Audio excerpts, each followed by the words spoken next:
Americans' membership in houses of worship continued to decline last year, dropping below 50% for the first time in Gallup's 8-decade trend. Why should I care? Why should I care? And why should I care?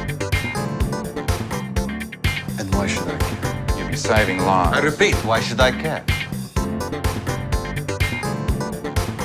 Why should I care? Why should I care about any of this? Why should I care? I'm not sure why I should care. I don't know why I should care. Hello, and welcome back to the Why Should I Care podcast. I'm your host, Adam, and this is the daily podcast where I give you one thing you need to care about and one thing you really don't. We're keeping you thinking from a conservative, biblical worldview. And since we are a brand new growing podcast, we do need your support and your help as we grow our new audience. So if you could please make sure, if you're listening on Apple Podcasts, to go in, leave us a 5-star rating and a review. Would really help us to get the word out about the new show. Make sure that you're sharing this. If you hear something that you enjoy and you think someone else would like, please just hit that share button and let someone else know about it. We also are up and running on all of the social websites, including Parler, Twitter, Facebook, Medium, Rumble, and YouTube. You can sign up for our email updates at ycarepodcast.com. You can also get text message alerts straight to your phone when you text the keyword YCARE to 844-990-3380. As always, you can send me an email directly at adam@ycarepodcast.com. And on this Thursday edition of the YCare podcast, I wanted to take a little more time to speak about the story that I mentioned in yesterday's episode. It was this headline that appeared on Monday, March 29th, 2021.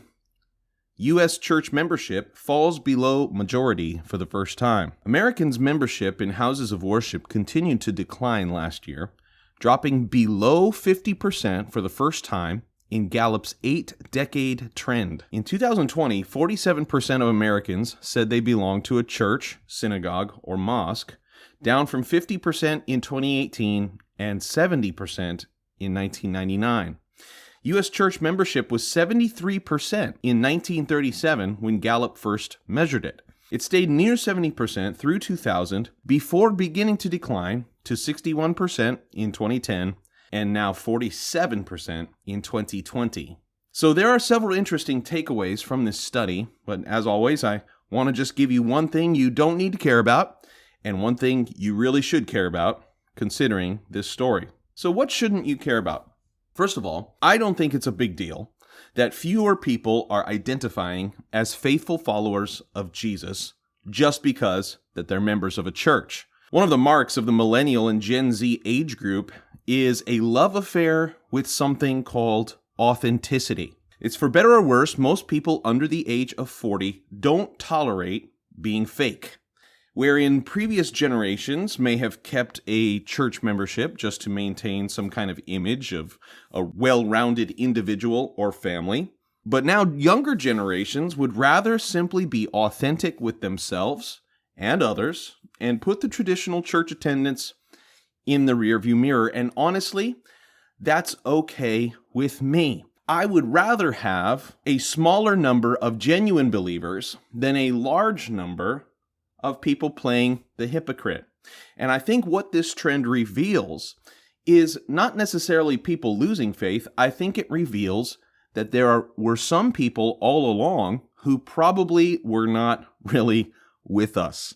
Jesus, if you remember, he made a statement. He said, "Many are called and few are chosen." So the fact that there was a long time in this country that a supermajority of population was a member of a church, mosque, or synagogue, it tells to me that there was a large portion of those members that were probably not living their faith. In other words, they were nominal believers going to church on Sunday, but not really living the life. And what this trend reveals, I think, is simply the reality of people coming to grips with themselves that they don't need to stop playing a game. And actually, that is a positive development. What do we need to care about? What we do need to care about from this is the fact that there is no such thing as a non-believer. What I mean by that is that for people who are ditching the Christian faith, it's not simply that they are going to become the none category. People fill out a form and ask what religion they are,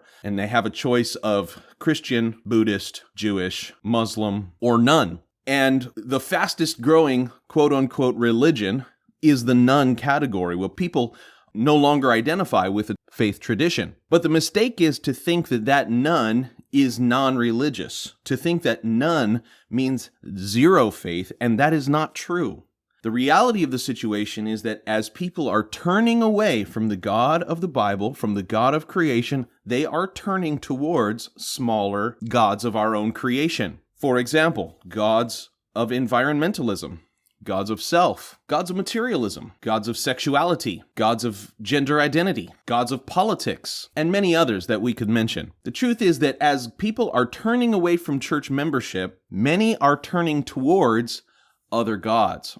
The reason I bring this up as we approach the Easter holiday here in the United States is I want to remind those of you who are faithful members, that you are part of that 47% listening today. I heard another statistic that said of people who are currently not attending church services, they said if someone gave them a personal invitation, nearly 30% of them said that they would be willing to visit a church service if they had a personal invitation from a friend or coworker. I want you to hear that today on this Thursday, because Sunday coming up is Easter, and no doubt that there are people in your life that if you would just have a little courage to invite someone and tell someone about the Easter service that's happening at your church, that there's probably a good chunk of them that would consider coming with you. This is, after all, the Christian's mandate, to go into all the world and preach the gospel.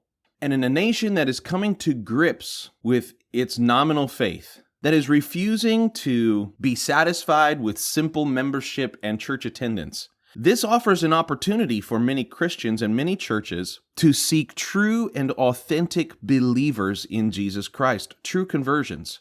As we see our culture degrading into the darkness in these last couple of years, it's almost like I keep saying, how could it get any worse? And then it keeps getting worse. But the darker that things get, the more that the light of Christ can shine through us.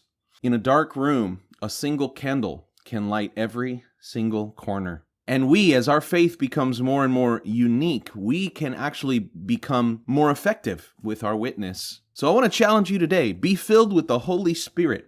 The same power that raised Christ from the dead was given to us on the day of Pentecost so that you and I can be witnesses.